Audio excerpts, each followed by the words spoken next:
వ్యూహం చిత్రానికి ప్రతి వ్యూహం ఉండకూడదంటే ఎలా అని తెలుగుదేశం జాతీయ ప్రధాన కార్యదర్శి నారా లోకేష్ ప్రశ్నించారు.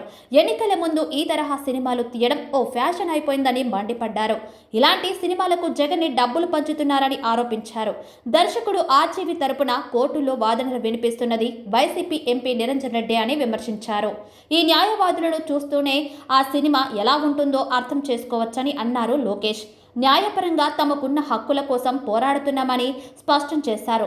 ఆర్జీవి నిజంగా సినిమా తీయాలంటే హూ కిల్డ్ బాబాయ్, కోడి కత్తి, ప్యాలెస్లో జరుగుతున్న అవినీతి మీద తీయొచ్చని లోకేష్ సూచించారు. చట్టాన్ని ఉల్లంఘించిన అధికారుల పేర్లు మాత్రమే రెడ్ బుక్లో రాస్తున్నామని లోకేష్ తెలిపారు.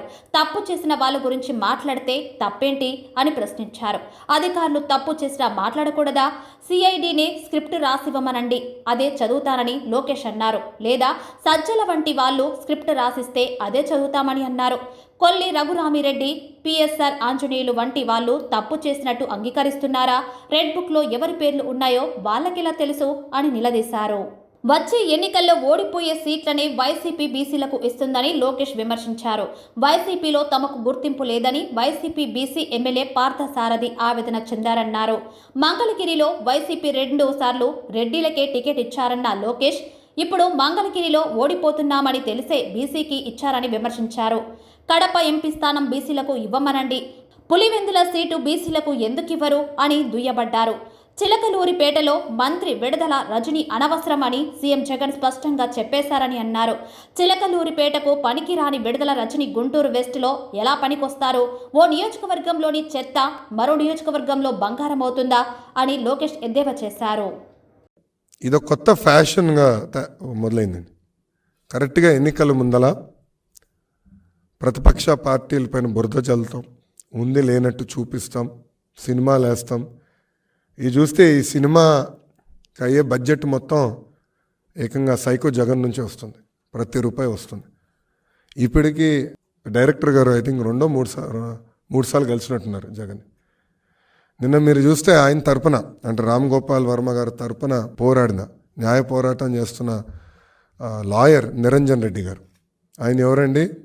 వైకాపా రాజ్యసభ సభ్యుడు. సో తెలంగాణ హైకోర్టులో లోకల్ కోర్టులో నిరంజన్ రెడ్డి వెళ్ళి రామ్ గోపాల్ వర్మ తరపున పోరాడుతున్నాడు, న్యాయ పోరాటం చేస్తున్నాడు అంటే దాని అర్థం ఏంటి? దీని వెనకాల ఎవరున్నట్టు? ప్రభుత్వం. ఎస్, మాకున్న రైట్స్, రాజ్యాంగం మాకు రైట్స్ ఇచ్చింది, అది మేము కాపాడాలని కోర్టుని ఆశ్రయించాం. నిజంగానే సినిమా తీయాలంటే హూ కిల్డ్ బాబాయ్ తీయచ్చు, కోడి కత్తి పైన తీయచ్చు, ప్యాలెస్లో జరుగుతున్న అవినీతి పైన తీయచ్చు, లేదంటే ప్యాలెస్ కుట్రల పైన తీయచ్చు. అది చేయకుండా లేనిది ఉన్నట్టు చూపిస్తే తప్పనిసరిగా మేము పోరాడతాం. మాకు రాజ్యాంగం కొన్ని హక్కులు కల్పించింది, ఆ హక్కుల్నే కాపాడాల్సిన బాధ్యత కోర్టుల పైన కూడా ఉన్నాయి. ఎర్ర బుక్లో ఎవరు పేర్లు ఉన్నాయని వాళ్ళకి తెలుసండి. అంటే వాళ్ళు చట్టం ఉల్లంఘించారని రఘురామరెడ్డి, సీతారామాంజనేయులు ఒప్పుకుంటున్నారా? Straight question to them. వెనకాల కూర్చుని వీళ్ళిద్దరూ చాలా తెలివైన ఆఫీసర్లు అండి. కింద వాళ్ళందరినీ బలిపసులు చేస్తున్నారు. చేయాల్సింది ఏదో పనులంతా వీళ్ళిద్దరు చేస్తారు, ఇతర ఆఫీసర్లని ఇబ్బంది పెడుతున్నారు. ఎందుకంత భయపడుతున్నారు? తప్పు చేయలేదంటే తప్పు చేయలేదు. అవును, జ్యుడిషియల్ ఎంక్వైరీ అవుతుంది. What is there?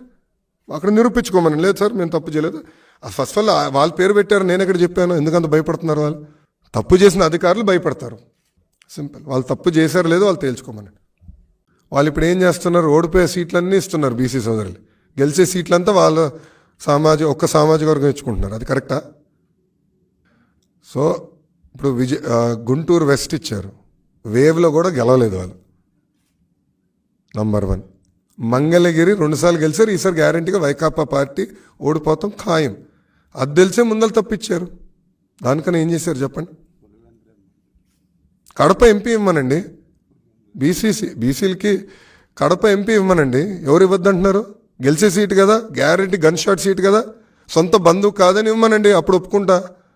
ఓకే, గెలిచే సీటు ఉంది కదా పులివెందల, అది ఇవ్వమనండి. అరే ఓడిపోయే సీట్లు బీసీ సోదరులకి ఇచ్చి మేదో న్యాయం చేస్తున్నాం, పొడి చేస్తున్నాం అంటే ఎవరు నమ్ముతారు స్వామి? ఇక్కడ అడుగుతున్నా, ఎవరు నమ్ముతారు? ఇప్పుడు గతంలో గెలిచిన చిలుకలూరుపేట సీటు కాదని ఎప్పుడు గెలవని వెస్ట్కి తీసుకొచ్చి అభ్యర్థిని పెడితే ఎట్లా వర్కౌట్ అవుతుంది? కడప ఎంపీ ఇవ్వమనండి, బీసీలకి కడప ఎంపీ ఇవ్వమనండి. ఎవరు ఇవ్వద్దంటున్నారు? గెలిచే సీటు కదా, గ్యారెంటీ గన్ షాట్ సీటు కదా, సొంత బంధువు కాదని ఇవ్వమనండి, అప్పుడు ఒప్పుకుంటా. ఓకే, గెలిచే సీటు ఉంది కదా పులివెందల, అది ఇవ్వమనండి. అరే ఓడిపోయే సీట్లు బీసీ సోదరులకి ఇచ్చి మేదో న్యాయం చేస్తున్నాం, పొడిసేస్తున్నాం అంటే ఎవరు నమ్ముతారు స్వామి? ఇక్కడ అడుగుతున్నా, ఎవరు నమ్ముతారు?